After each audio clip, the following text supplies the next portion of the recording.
All right, well, the media, of course, has been looking at this from a variety of standpoints, but when it comes to Donald Trump and Donald Trump Jr., more to the point in those emails, is it collusion? Well, depending on what you read, that seems to be the conclusion here, and worse, it's another Watergate-like summer. Now, it depends on what you read, what you follow. At the very least, a lot of the media outlets are saying that this doesn't look good for the White House, which I think is a fairly good conclusion, and that the Sun lied. He said that he had no such meetings with Russians, and in fact, he did. In fact, arranged this one. So to the Media Research Center's Rich Noyes on that. Now, Rich, all right, so a young guy who maybe is naive at the whole political process, misrepresented himself. What did John Dean say in at variance with the facts?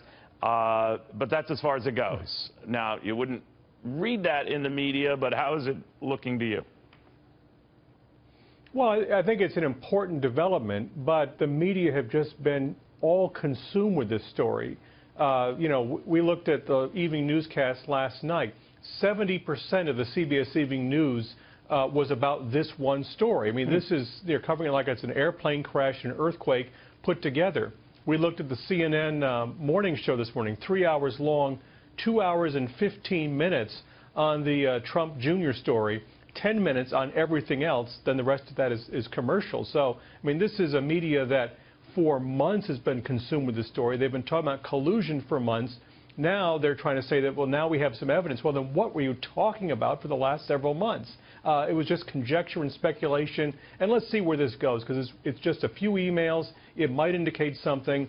But, you know, the investigation has not really gone through its courses on this. Yeah, you're right. History shows that things can develop or they can't develop. Now, one of the things that might have happened, and maybe this harkens back to, you know, I remember the David Frost interview that Richard Nixon had after he had left office, when he told David Frost, I gave them a sword. I gave my enemies a sword. The media wasn't fair to him, he said. I think many people would agree the media didn't flip over him. It was mutual, apparently. But the president argued the whole Watergate thing, that is Richard Nixon at the time, provided a means by which they could dig that sword through him. Do you think that this is an opportunity to justify the media's attack on Donald Trump and say, all right, well, your own son misrepresented himself, and make a bigger deal out of this than is warranted?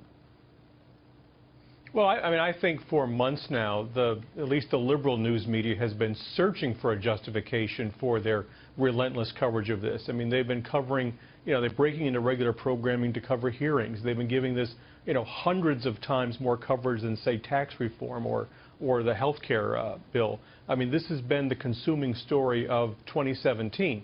Now they have something. They're going to use it to justify it. But again, let's see where this goes. Let's see what happens when, you know, the evidence is cross-examined.